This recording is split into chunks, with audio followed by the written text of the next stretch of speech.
Okay, recording in progress. Nama Om Vishnu Padhaya Krishna Vishtai Bhutale Shrimati Bhakti Vedanta Swamti Namane Namaste Saraswati Devi Gauravani Pachaline Nivasesha Shunyavari Pashtatara Sataline Jai Sri Krishna Chaitanya Prabhu Nityananda Shri Advaita Gadadhar Shivasari Gaura Bhaktavinda Hare Krishna Krishna Krishna Hare Hare Hare Ram Ram Hare Hare.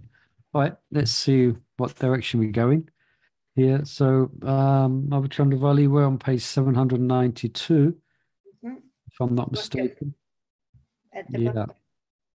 Yeah, the bottom. I'll just go up one paragraph to get some little, yeah. Normally I look before the class starts, before the reading starts, I kind of look back a few pages and look forward as well, but I didn't get a chance today. I was on another call. Just a quick something. Yeah. You know that you sent the summary last week. Oh, yeah. Yes, I mean I did send it to everybody, but I was just thinking, Prem, what's his name? He gave a class, Sankirtan Priya. Sankirtan prayer, yeah. Yeah, and then he was doing a summary, and it just exactly seemed like what you printed out. Sounded like a A1. Yes, because I was thinking, how does one know all this, and it was coming in like following exactly like A1, Oh, some. That's good. Some devotees do that. Who else does? I tell you, who's really good at doing that is Chaitanya Charan. You know, Yeah, it is summary at the end, yes. he can give a 2 hour conversation with someone, and he brilliantly summarize up every point as it comes in the conversation. It's brilliant, right? So it's good. Yeah, It's a good teaching tactic, and it so happens that at the end of these chapters, Maharaj gives a summary of the whole book. right. Okay. So he will give a summary of all the chapters spoken of to have a refresher and for us to be reminded of what we have. Yes, summary and conclusion. All right, let's read. Okay. Okay, when we asked that question, is Krishna affected by the sufferings of does Krishna feel affected by the sufferings of the people in this world? And we had quite some nice conversation on that. Yeah. Okay, so we begin. The eternally liberated devotees have never been touched by the material energy, and thus they are moved by empathy. Now, sorry to keep stopping, but I think there's a word missing here. The eternally liberated devotees have never been touched by the material energy, and thus they are moved by empathy. I think it should be not moved by empathy. Anyway, not. Yeah. Anyway, let's read on. But can it make Anugraha. a difference completely? Not moved and moved. Yeah, because the eternally liberated devotees, they haven't been touched by the material energy. So just the same as Krishna, like Mother Yasoda, it's not she's But they're not moved. no, it's not as if she's lamenting for Auntie Mabel, whose dog has just been run over by a car. They're in a different dimension, a different world. So I think I've sent this to my godbrother as a possible edit. Mm-hmm. Yeah, they're not moved. Anugraha. Let me just mark it. Okay. However, the sadhakas and the sadhnasiddhas can recall their previous suffering in a way that one remembers a bad dream. Okay, so that's us. In that way, they are deeply affected by what they see and freely give their kripa. Yeah. So we can see through the illusory representation of happiness in this world, because we know what we went through in material life. When we see people in material life proclaiming to be happy, we can know it's a superficial, you know. In either case, a devotee's mercy is invoked when he sees the unfortunate condition of those bereft of bhakti. Sadaval dina vatsalaha. So Sadhava Dina Vatsala. Sadhus are merciful to the fallen. That's Sadhava Dina Vatsalaha. Their mercy, unlike the reciprocation of demigods, is not dependent on their being worshipped or petitioned, right? So it's causeless.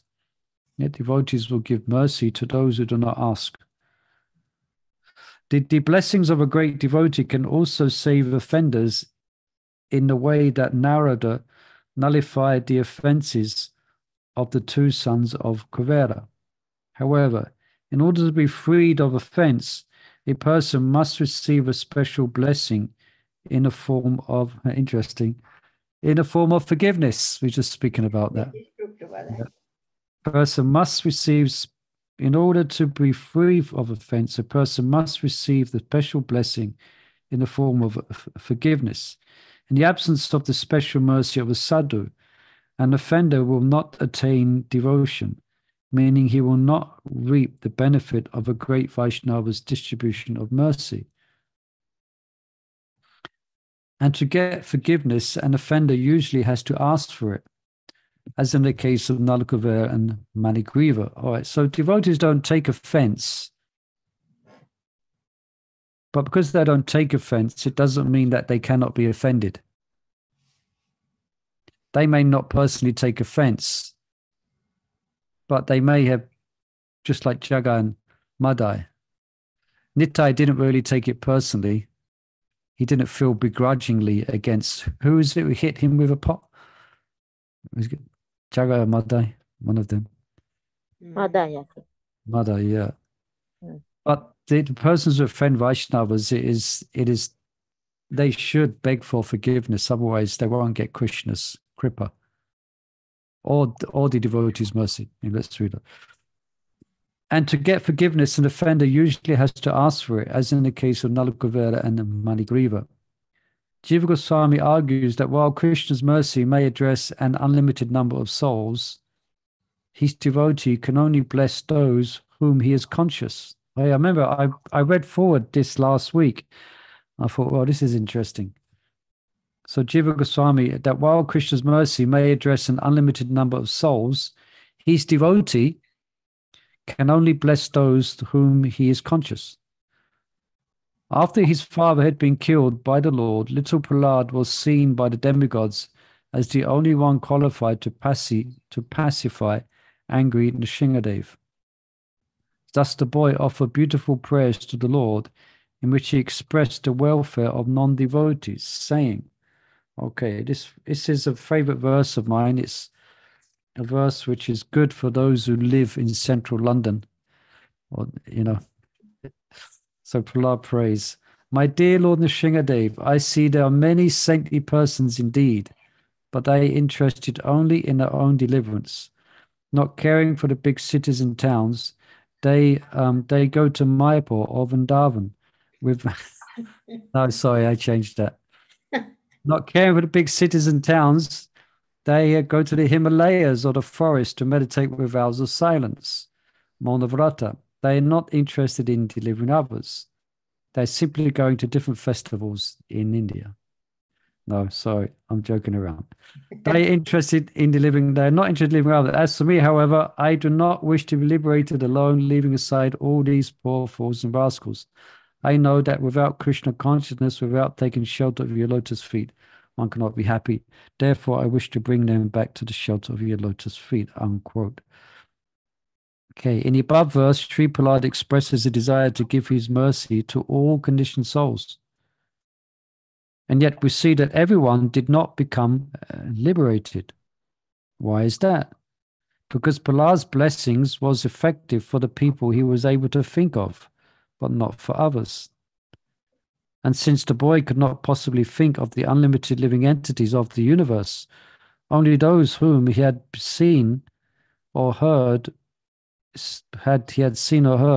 of received his grace.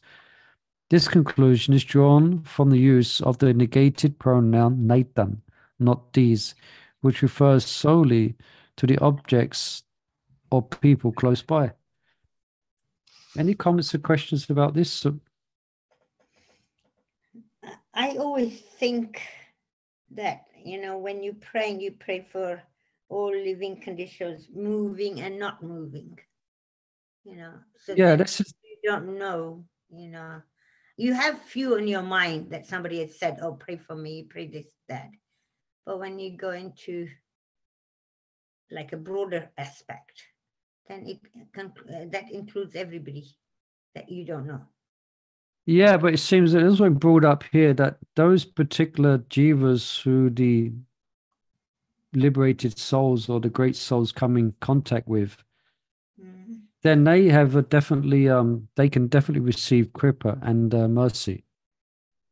You need to have contact with them. You need to see them. Yeah, that's why the part of initiation or diksha is coming, sitting close to. And that's why, I guess that's why naturally, isn't it? We all want to have a little bit of association with the sadhus, even for a few seconds, because we can, you know, we're hoping for some grace and blessings and the mercy. Just like this morning after class, Maharaj was signing books, you know. So I also got a book as well. I was so happy to come before him and sit there, and he looked at me, and someone mentioned my name and mentioned I've been in the temple for so many years, and Maharaj, oh, he's I felt so happy after that. It was just a few seconds exchange. You know, he looked and he opened his eyes when he heard how long I've been in the temple, and he signed a book and gave it to me. But we're all eager for that type of grace based on this principle. You know, just by meeting the sadhus, by coming in front of them, or by them just remembering us, then we have an opportunity for some mercy. You know, that's why it said we shouldn't be. Someone coined this phrase, scared of sadhus. Sometimes we're hesitant to come before the sadhus. You know, we maybe for some reason or another we kind of keep at a distance. You know, not that we intrude upon the privacy of sadhus, you know, but we want their grace and we want their mercy. So therefore we go and hear from them. We attend their classes, you know, and we hope that they can look at us and bestow some grace and mercy upon us. You know, that's why it isn't it. Naturally, we always, you know, we want hoping that the spiritual master will glance at us, isn't it? Often. Yeah. Hoping someone other the spiritual master will remember this insignificant disciple, you know. We hope for that, because in that remembrance may be great blessings, you know. So That's why they say you never know who you met in Vrindavan and who actually will help you. yeah, that's another point as well. Yeah. Who saw you and say, oh, how nice that person was. I have a little story, quick. Yeah. There was a friend of mine in Vrindavan, was living in Radhakund. He's not initiated. He was in England here. He worked and didn't work. And then he said, I'm moving to Vrindavan. He arrived in Vrindavan. He got a little house, a little cottage, like a little room somewhere in Radhakund. I don't know. Someone give it to him. He was walking to go to Mahanidhi Baba. Before he arrived there was an old lady and said, could you please massage my foot? I heard you can massage my feet. He said, okay, why not? Yeah. So he went to massage the feet of that old lady, very, very, very old. When he arrived at Mahanidhi Baba, Mahanidhi Baba said, I think it would be very good to do some massage for my feet. Would you like to come every day and massage my foot? Yeah, so Vrindavan's a magical place like that. The residents of Vrindavan, they're all very special. Every day he was doing massage. I think only because of that lady. Never know who it is. Yeah. Okay, thank you, Fru. Vrindavan ki jai. So by contrast, the Lord's mercy is unfettered. Lord Singha was exceedingly pleased with Prahlad Maharaj's prayers and gave the blessing that anyone can be liberated by recalling the exchange between he and the boy. Quote one verse in that regard. One who always remembers your activities and my activities also, and who chants the prayers you have offered, becomes free in due course of time from the reactions of material activities. Unquote. Thus, while the mercy of the Vaishnava is the predominating factor in benefiting the ignorant, the number of souls reached by the Lord's mercy is more extensive than that of his servants. The mercy of Krishna and his devotee takes many forms. We have given evidence that the devotee is the personification of mercy, and therefore the advanced devotee is known as his divine grace. Of all mediators of Krishna's grace, Srimati Radharani is the foremost. It is through her that Krishna's love is bestowed upon devotees. To experience what it is like to be the mercy incarnate of the Lord, Krishna embraced Radha's mood and appeared as Sri Chaitanya Mahaprabhu, along with his associates, and distributed mercy without discrimination. Kaviraj Goswami writes, quote, in distributing love of Godhead, Chaitanya Mahaprabhu and his associates did not consider who was a fit candidate and who was not, nor where such distribution should or not take place. They made no conditions. Wherever they got the opportunity, wherever they got the opportunity, the members of the Panchatattva distributed love of Godhead, unquote. This verse makes clear that what the sadhu bestows upon the fallen is his mercy. In this case, the Panchatattva gave the greatest mercy, prema. However, the process of sadhana bhakti is also a devotee's mercy. The teachings on sadhana are prema in seed form, and they are given to a recipient with the expectation that he must bring the seed to fruition. Okay? So we often read in Chaitanya Charitamrita and Chaitanya Bhagavat this principle of prema being freely distributed. Now that was significant, or that was an exceptional circumstance in the personal presence of Lord Chaitanya Mahaprabhu.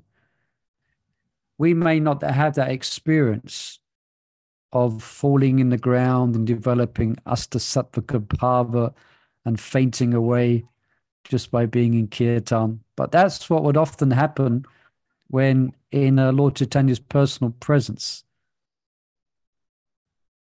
But so for us, it's so I'm trying to say, but we have been giving prema, but I'm describing here, but it's in seed form, and it's up to us to make the effort to bring it to its fruition. I mean, that's why Lord Chaitanya instructed the Goswamis to not painstakingly and exhaustively to describe the path of bhakti. I mean, if it was just giving everyone prema without no sadhana needed, then there wouldn't be no need for writing any books. It just give out. But the seed is planted, the seed is given out through the mercy of the holy name. But to breed, if you have a banyan seed, for that seed to actually, or a mango seed, it takes time to give fruit. So we've been given the seed, but our practice of sadhana is prema. So again, the teachings of sadhana are prema in the seed form, and they are given to a recipient with the expectation that he must bring the seed to fruition. So when we hear about these pastimes of Lord Chaitanya and giving out love of Godhead, it's not the same, it's not the exact path for us. We have love of Godhead, but in seed form. And we have to follow the teachings of Prabhupada and the Goswamis in order for that seed to fructify to its full potential. Yeah, Mother Mongol, you had your hand. It is the process itself and also connecting you, isn't it, to the parampara? Yeah, of course, we're connected, and what's being mentioned here, that the process itself is in of itself an aspect of prema. It's like you get the cooking book, and now you are cooking for the king, let's say. Yeah, Before you got the cookbook, but they but book, but you have to gather the ingredients, you have to bring the ingredients together, and you have to practice, and you have to do the cooking. Yeah. So anyway, that's a side point. Marge doesn't elaborate on that, but I know he's spoken of this before. This point. Sorry, someone else said something there. Yeah, I was thinking it's the same thing as we reading this book. Different feelings, different seeds are being planted, right? Yeah, So, of course, yeah. You know, as you're reading, you think, oh yeah, you know, and then you desire things like that. This book describes different different feelings, different. Yeah. So there's different steps in achieving in for this prema to be fully fructified. There's different steps that we have to make. So what I'm thinking is, like you said, the prema seed is already there, and by reading of it, books, you are watering that seed. Yeah, that's the principle. Yeah. Yeah. Okay. Got it. But And that's what. Also, you get a mood. You experience a certain mood when you are, let's say, with your Guru Maharaj. Something will happen inside when you are in his presence and serve him, and maybe you like that mood and you want it more. Yes. So there's a glimpse of something. There's something happening, like. Yeah. So we have to water the seed, as Bhavachandra said, water the seed. Okay. In addition to the devotee, his association and his teachings, another form of mercy is service to Krishna and to the Vaishnavas. The ninefold limbs of devotion facilitate many kinds of service, including participation in the preaching mission and attending to the physical needs of the spiritual master. By winning the company of a devotee, a fortunate soul, I guess, Mother Mongol was bringing up this point, attending to the physical needs of the spiritual master. By winning the company of a devotee, a fortunate soul will receive mercy in the form of both faith and the specific sadhana that corresponds to his savior's spiritual tradition. In other words, the taste for Krishna's mercy is as varied as the devotees within the authentic parampara that they represent.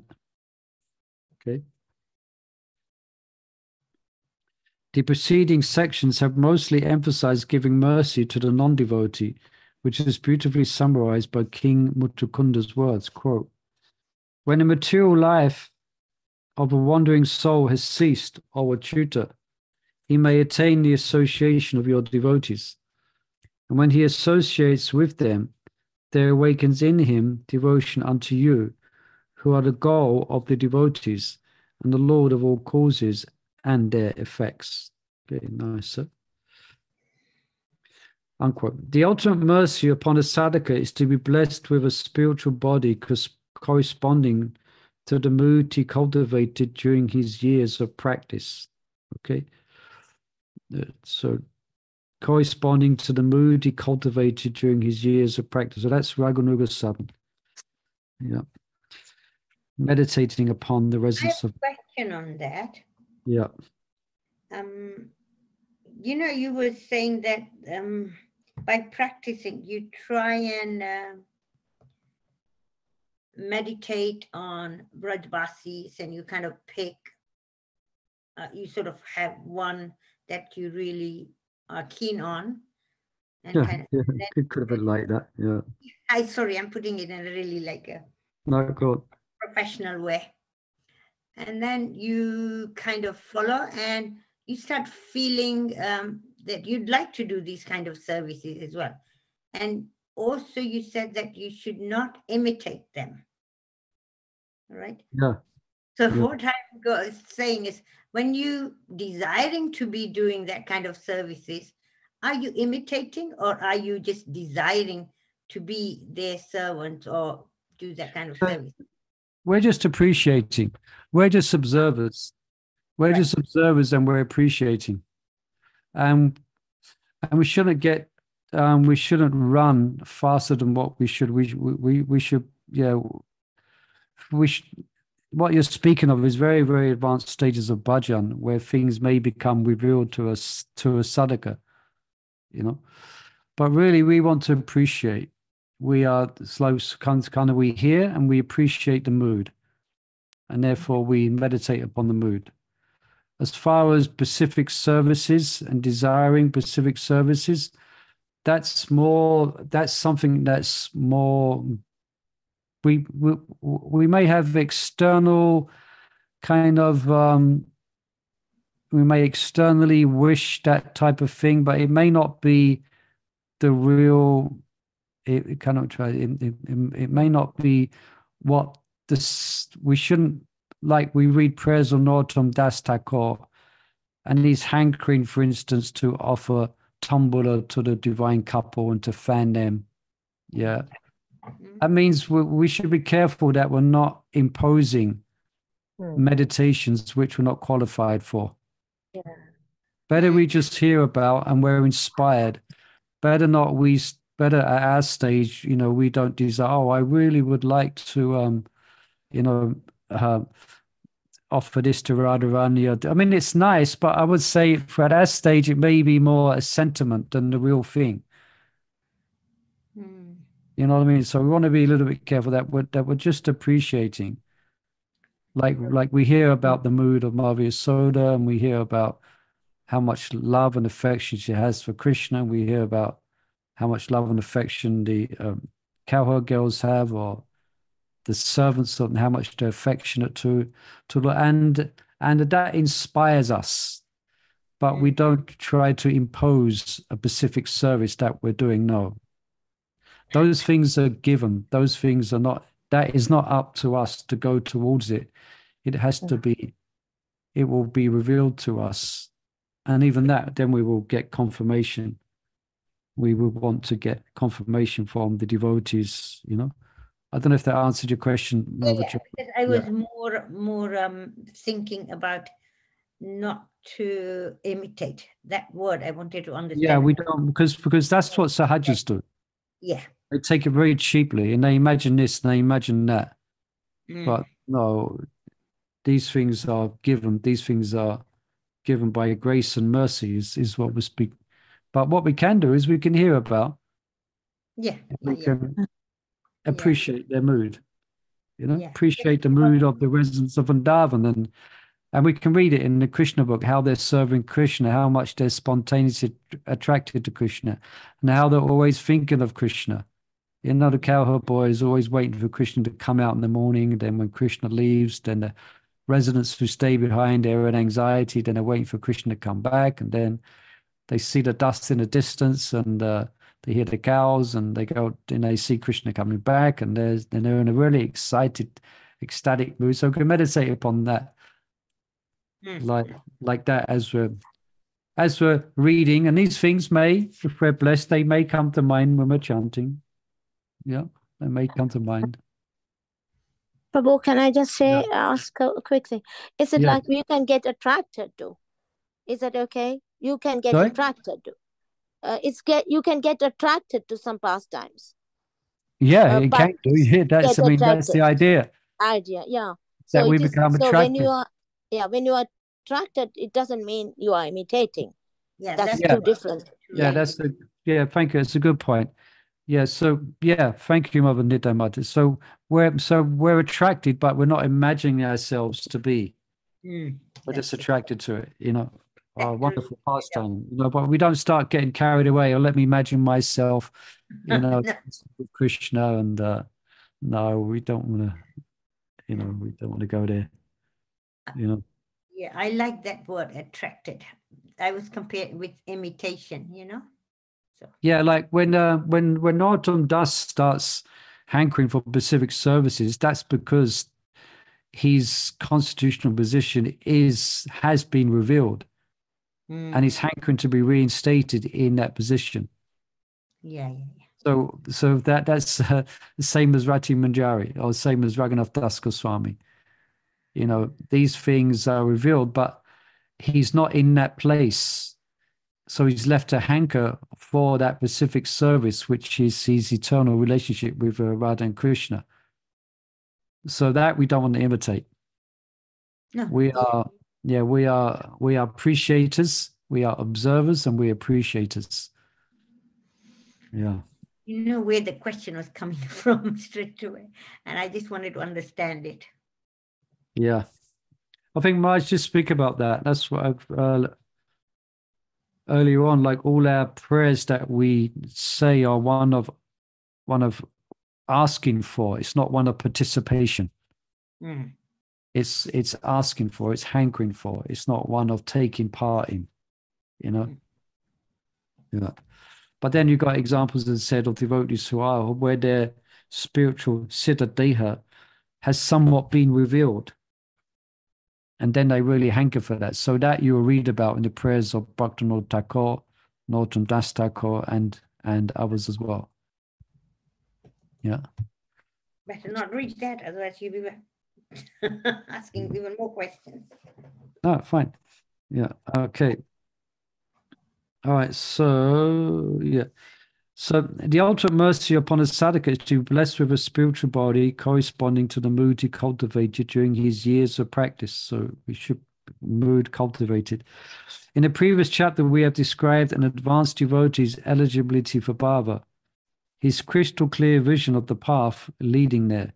The attainment of bhava has yet to be discussed, as it is the crowning glory of all sankalpas, and so of central interest to our studies.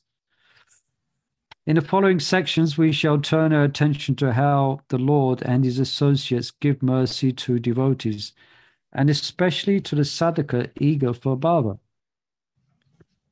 Being distant from them, Krishna does not feel the happiness and distress of conditioned souls, but he is intimately bound to his pure devotees through the medium of pure devotional service, the essence of his internal potency.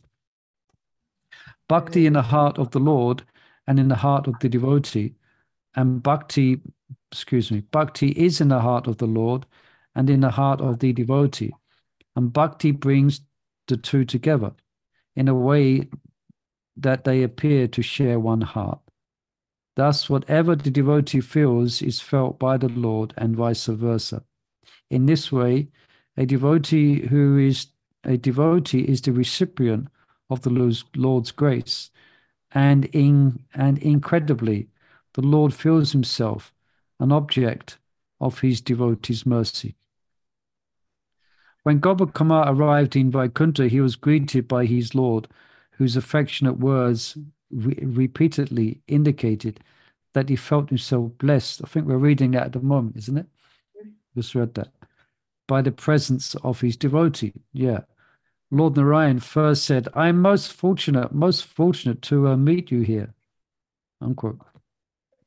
Recounting how he had observed Gopal wandering throughout countless lifetimes, the Lord revealed that he thought Gopal may never return the favor to favor him with mercy. Quote, you showed me no mercy, and as I considered this, I grew impatient, full of anxiety to receive your favor.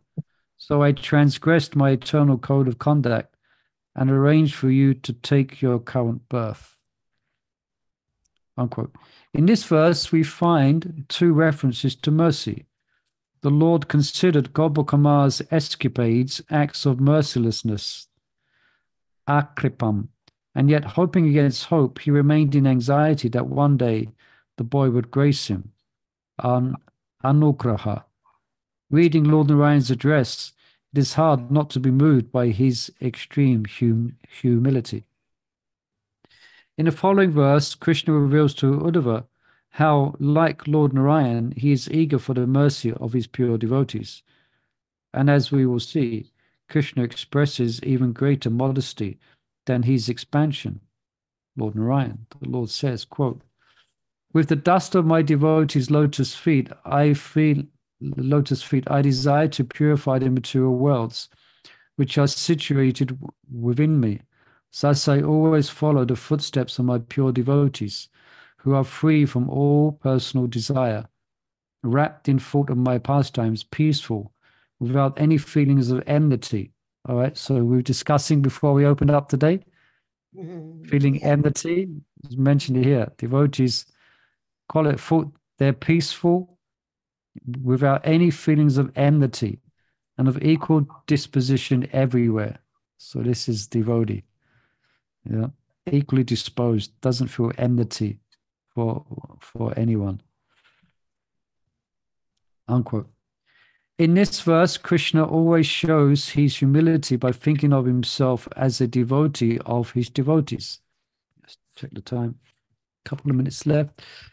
Vishwanath Chakravarti Thakur adds that a firmly established law of bhakti mandates that the bliss of devotion to Krishna can only be had by the grace of the devotees.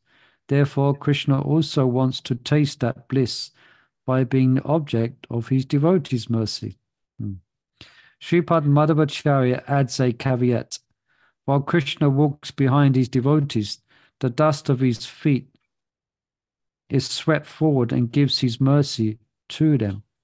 In this way, there is a constant exchange of love between worshipper and worshipped, in which he who is benefactor and who is a beneficiary is transcendently obscured. All right. So devotees hankering for Krishna's mercy, Krishna's hankering for the devotees' mercy. Pretty amazing. Readers may be inclined to assume that Krishna's heart-to-heart connection is with his eternal associates, so not us, and the perfected devotees, but not with sadhakas. The Rasamuni had this same misconception when he approached the Lord for shelter. Knowing his mind, Lord Vishnu made it explicitly clear that his subservience to devotees, including both the practitioner and the perfect. He claimed that his heart was controlled not only by those who have abandoned liberation, but also by their servants and dependents, the sadhakas. The Lord said, quote, I am completely under control of my devotees. Indeed, I am not at all independent. Because my devotees are completely devoid of material desires, I sit only within the cause of their hearts. What to speak of my devotees, even those who are devotees of my devotees are very dear to me. All right, so this is 9th canto, yeah? The Rasamuni and Ambarish Maharaj, yeah? Reading this, one may be curious. Someone, question there? Oh, okay. How dear to the Lord are the devotees of devotees? Okay, the devotees of devotees. Okay. Krishna replies, the pure devotee is always in the core of my heart, and I'm always in the heart of my pure devotee. My devotees do not know anything else but me, and I do not know anyone else but them. Sure, we might be familiar with that verse, very famous verse. Okay. Okay, we're stopped there. Okay. Prabhu, thank you. Yes, please. Sorry, I just want to say, I think the first para maybe, you said Lord doesn't feel the pain of the other people, pain and happiness. Not of the people. Not of the people. So it said there. We were talking about it with the yeah. But sometimes we think, Lord is always wanting everybody to come.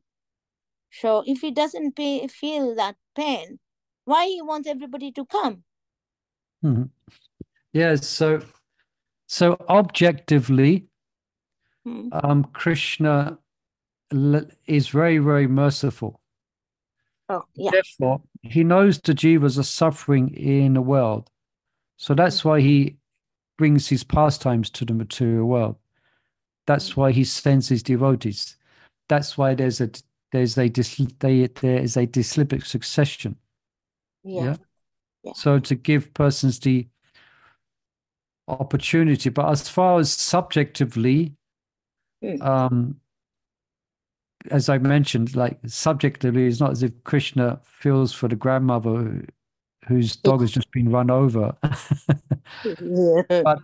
But so he's not involved. He is indifferent to the jivas and the results they have from being entangled in the three modes of material nature. Yeah. Some people meet distress because of their karma and the free modes of materialness. So he's neutral to that. Yeah. But as far as the existential crisis of being in the material world, Krishna feels for that. And therefore, he brings his pastimes, and he arranges his devotees as well, called the deliberate succession. But he's not, you understand? Like that, you know? Yeah. It's okay, Nitai? Yeah. Yes, Prabhu. Yeah, otherwise, without that, we'll have no pastimes, there'll be no devotees, there'll be no deliberate succession. Yeah. So Krishna arranges that because he does want all jivas back. He wants all jivas to be with him, and we will have the opportunity. When you think, even that sentence shows how Lord, he wants everybody to be there with him. So how much kind. Yeah, because he is our father, because Aham Bija, Aham Pitaha, he is everyone's father. And also, we're all part and parcel of him. Yes. So therefore. Yeah. Okay. Yeah. Thank you, Prabhu. Let's pause there for today, and next week we'll continue the same. So, Hare Krishna, everyone. Please, those who would please support, we have Bhagavad Gita. You're welcome to join us. Hare Krishna. Sankalpa ki jai, Sankalpa Kaumudi. Hare Krishna, Hare Krishna, Hare Ram, Ram Ram, Hare Hare.